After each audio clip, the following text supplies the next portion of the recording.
ആനപ്പകയിൽ ജീവൻ പൊലിഞ്ഞവരുടെ കുടുംബങ്ങൾക്ക് സഹായധനം.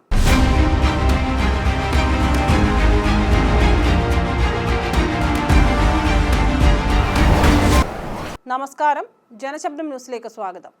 കൊയിലാണ്ടി കുറുവങ്ങാട് മണക്കുളങ്ങര ക്ഷേത്രത്തിൽ ആനയിടിഞ്ഞുണ്ടായ ദുരന്തത്തിൽ മരണമടഞ്ഞവരുടെ കുടുംബങ്ങൾക്ക് 5 ലക്ഷം രൂപ വീതം ദേവസ്വം മന്ത്രി VN വാസവൻ നൽകി.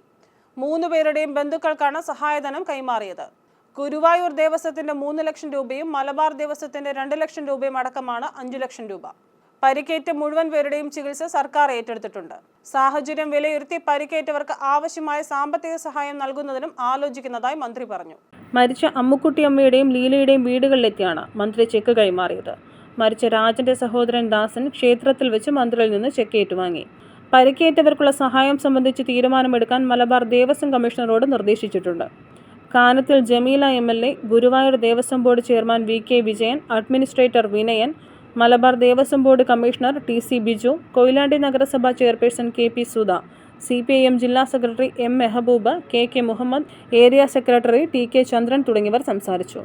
News bureau, Kozhikode.